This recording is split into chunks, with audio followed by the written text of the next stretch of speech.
Rufus, saison 1, épisode 1. Les mauvaises herbes.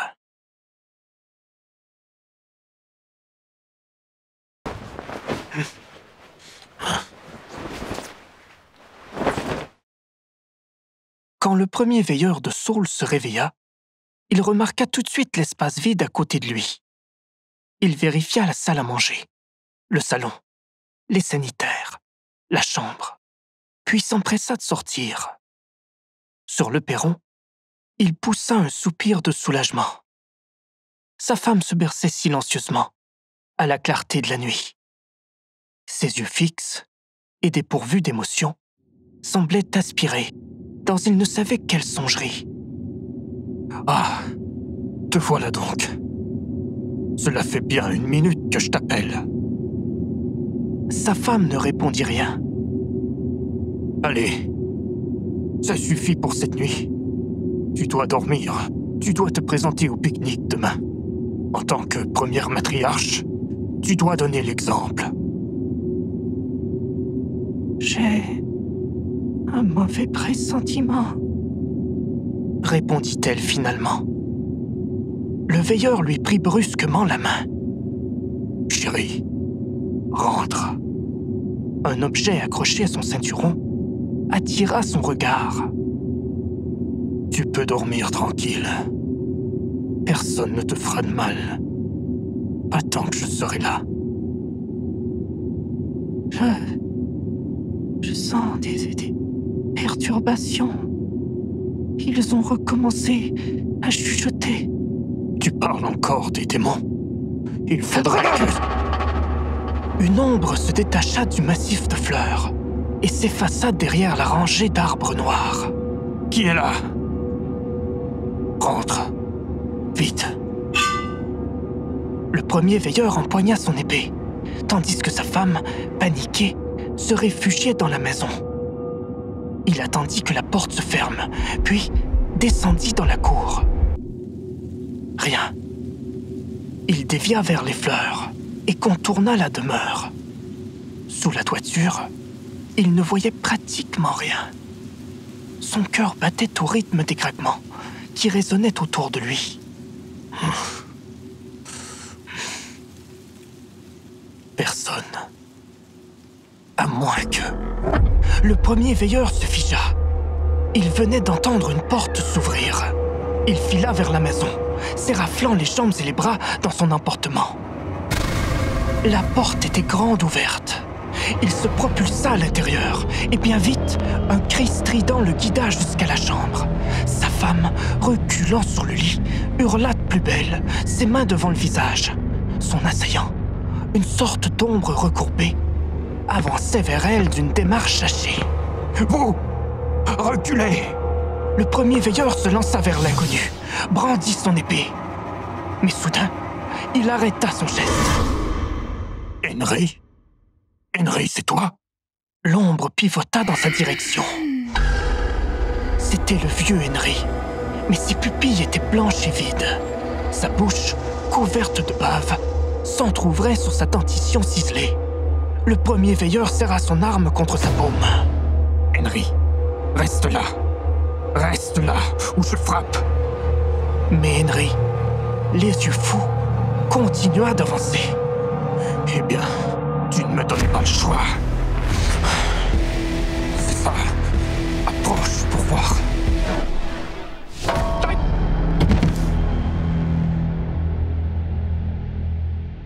Aïe!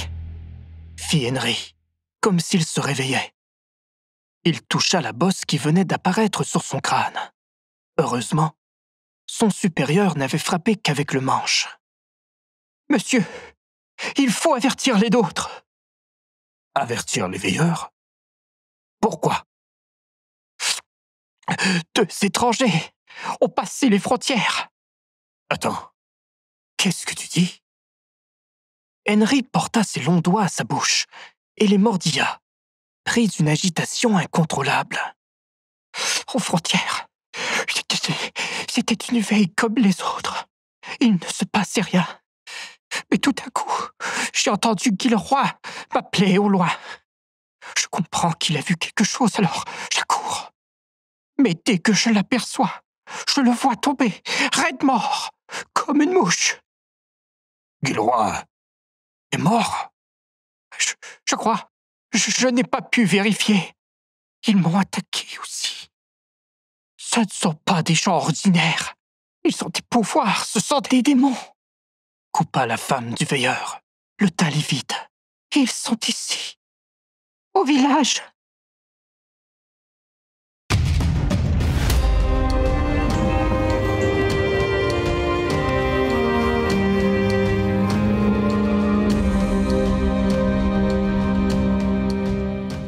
Alors je lui ai dit qu'elle n'était pas prête à me revoir. Ah oui, Fred mort. Ah oui, tout à fait. La petite Concrada, elle ne voulait pas que... Elle voulait pas faire ses frais l'autre jour. Elle voulait pas faire son... Et voilà. Oui, Ça fait bien 5 minutes qu'elle fixe le vide. elle a fait... Je t'avais dit qu'elle agissait bizarrement, Ruff. Mais je sais, seulement la première matriarche agit toujours bizarrement. Rufus, Émile, tenez-vous droit. Regardez les Labonfrène, les Richard, les Barthelot. Ils se tiennent droit, eux. Rufus se redressa sur sa chaise et plaça sa main au-dessus de son front pour observer les autres finissant sur leurs tables respectives. Sous la lumière impitoyable des 2 soleils, ils se gavaient de pain et de fromage sablé avec leur famille. Rufus se mordit la lèvre du bas et détourna le regard. « Elle va battre un record! Je t'assure, Ruff, on la prendrait pour une statue! » Oui, c'est vrai. Elle a toujours l'air préoccupée. Mais là, c'est pire. À mon audience, j'ai dû lui raconter l'histoire des rêveurs par 2 fois, de A à Z. Du jour où on les a enfermés, à l'évasion du Rossignol, à sa fuite dans le Nord, puis à la Grande Guerre. Et l'on fait une fixation.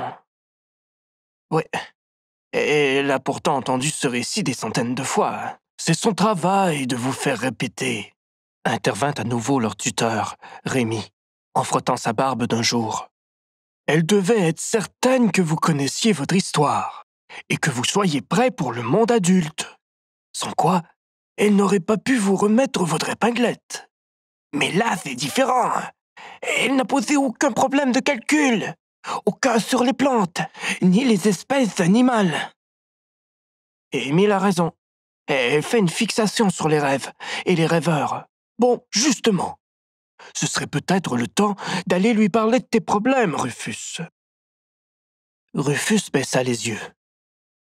Depuis le début du pique-nique, il essayait de repousser ce moment. Il avait même commencé à croire qu'il s'en sauverait. Sur la table de pierre ovale des matriarches, l'effet des ombres soulignait le teint fiévreux de la première matriarche. La tradition voulait qu'elle porte une grande robe grise, même en cette chaleur bouillante. Émile, ça te dirait de m'accompagner? Oh non, pas question. Je passe mon tour. S'il te plaît, non. Non. Sans entrain, Rufus se leva et se sentit soudain observé. Non pas par les convives, qui festoyaient joyeusement, mais bien par les hautes statues qui entouraient la cour des anciens. La plus massive d'entre elles, nommée l'œil de la honte, lui faisait face et semblait le juger sévèrement.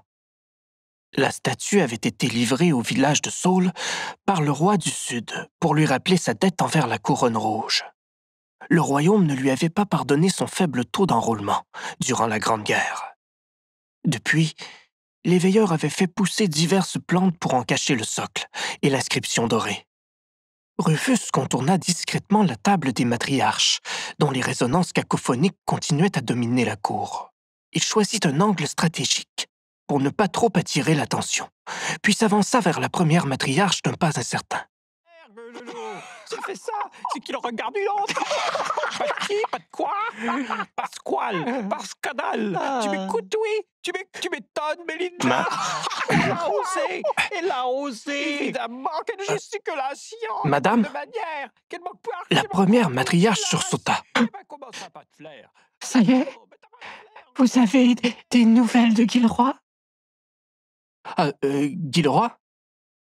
Vous avez retrouvé Guilroy, oui ou non? Autour de la table, toutes les voix s'interrompirent soudain. Rufus rougit. Je ne veux pas vous déranger, j'ai seulement une petite question à vous poser. Eh bien, je n'ai pas la tête à répondre aux questions. J'ai... La première matriarche rencontra soudain les regards réprobateurs de ses consoeurs. Excuse-moi, j'ai beaucoup de choses en tête, présentement. Je peux repasser, si vous préférez. Non, non. Parle, puisque tu es là. Oui, parle, Rufus. L'appuya matriarche Gueulot, comme si cela la concernait soudain. Rufus ravala sa salive. Voilà que toutes les matriarches l'écoutaient. C'est que, depuis une semaine, je fais un rêve. Toujours le même. C'est plutôt étrange. Il y a une maison de paille, et je m'approche. Mais jamais assez pour y entrer. Il y a quelqu'un de malveillant qui garde la maison. D'accord. Et... Rufus se mordilla la lèvre du bas. Ce qui me tracasse, c'est que pendant que je dors, je me lève de mon lit et je me promène. Mon tuteur m'a retrouvé près du foyer hier. Ça lui a fait peur. Comme vous connaissez bien les rêves, il m'a demandé de vous en parler. C'est du somnambulisme. C'est inoffensif la plupart du temps. Tout à fait. Et entre nous, mon beau brun, aux somnambules, je recommande toujours la même chose. Le repos forcé. Ah oui. Bien vu. Rufus repéra Émile qui s'était levé et lui faisait de grands signes de la main. Je dois y aller. Merci. Ouf. Ah, bravo. Tu t'en es tiré. Je croyais que tu y passerais l'après-midi. Tu viens? On s'en va. Tout de suite? Est-ce que Rémi est... Rufus croisa le regard de son tuteur, maintenant seul à la table, qui approuva du menton. Il est au courant. On a nos épinglettes et les matriarches ont fait leur discours. On n'a plus rien à faire ici. Émile leva ses bras vers les nuages. Fais tes adieux à l'école, Ruf. On est libre, mon vieux. Libre! Allez, viens!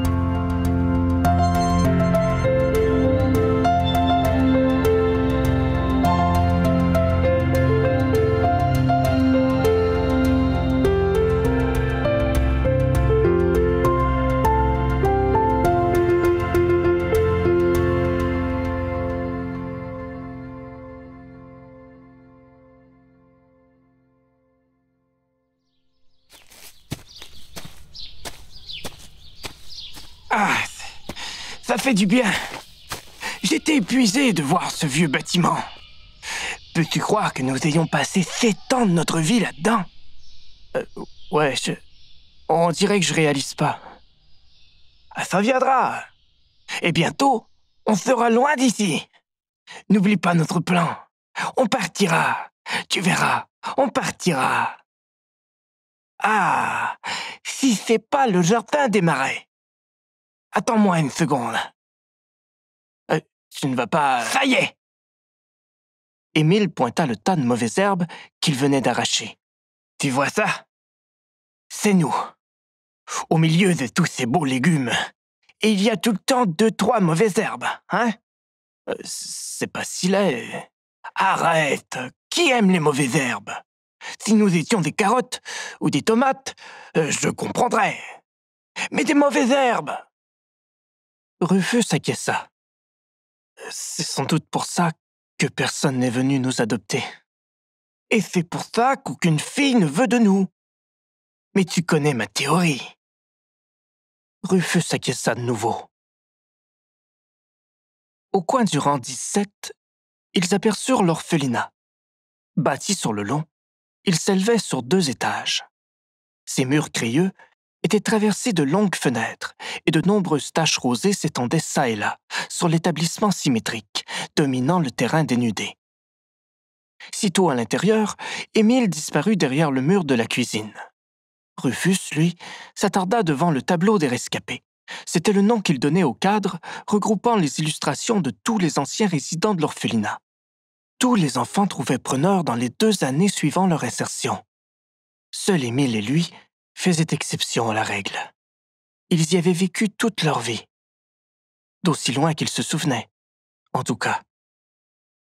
Le statut de Rufus, de résident permanent de l'orphelinat, comportait quelques avantages.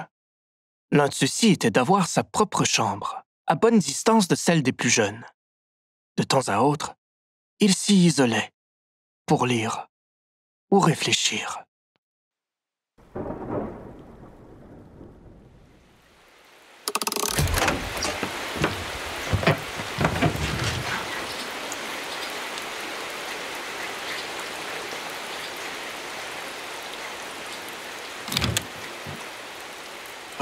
Rufus, tu es là?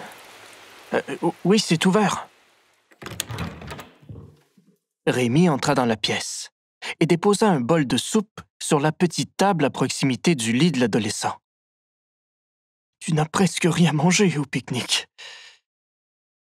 Je me doutais bien que je te trouverais ici. Tu as toujours aimé écouter la pluie tomber. Je voulais seulement te demander si tu avais parlé à ton professeur pour tes rêves.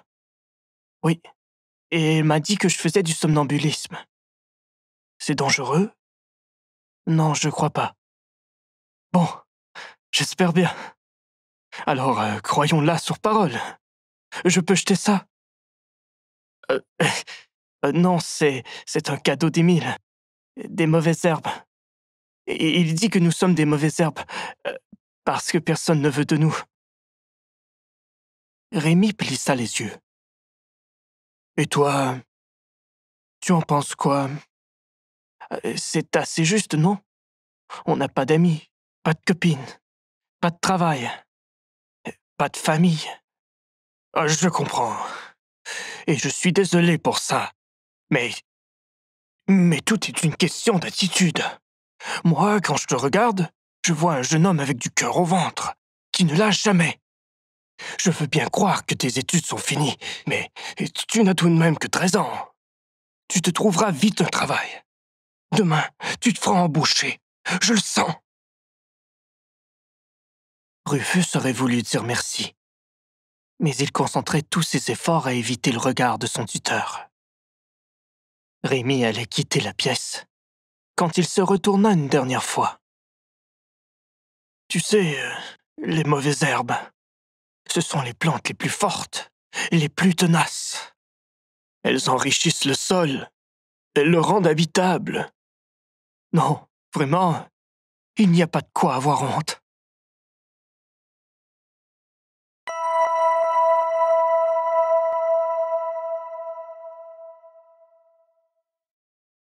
La première matriarche respirait vite. Trop vite. Depuis que la pluie avait débuté, il faisait très sombre. Sa petite lampe à l'huile ne suffisait plus à éclairer ses vieilles notes, et elle plissait ses yeux pour en déchiffrer l'écriture. Les autres matriarches avaient insisté pour qu'elle remplisse ses comptes rendus. Mais son attention revenait toujours sur Guilleroi. Le veilleur n'avait pas donné signe de vie depuis la veille.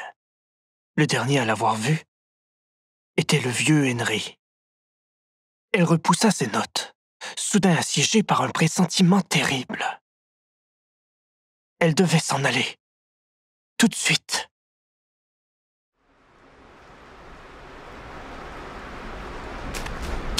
Elle se sauva. Dans la noirceur.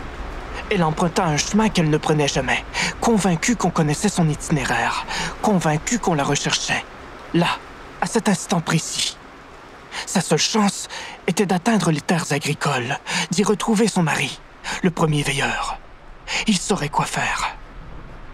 Quand le rang 1 se dessina enfin devant elle, un regain d'espoir la traversa. À bout de souffle, elle se prit à penser qu'elle avait peut-être mal interprété les signes. Cela arrivait souvent. Même, elle se rappela des comptes rendus et se sentit tout de suite coupable. Elle était déjà tellement en retard. Mais tout à coup, elle remarqua le ciel. C'était comme s'il se recouvrait d'un voile noir, si noir qu'il en aspirait même le décor. Les bâtiments disparaissaient, comme dévorés par l'ombre, toujours plus menaçante. Bientôt, il ne resta devant elle qu'un espace sombre et infini dans lequel elle flottait. Arrière! Arrière, démon! Hurla la première matriarche. Une partie de l'ombre devint brumeuse. Avant qu'elle ne puisse placer un mot de plus, deux individus se matérialisèrent devant elle. Bonsoir. Chacun portait une cape et un long capuchon. La matriarche voulut crier à l'aide, mais aucun son ne sortit de sa bouche. Elle ne contrôlait plus son corps. Madame, nous recherchons quelqu'un que vous connaissez. Et pour le retrouver, nous pouvons procéder de deux façons. Vous déliez la langue, ou vous déliez l'esprit. Venez.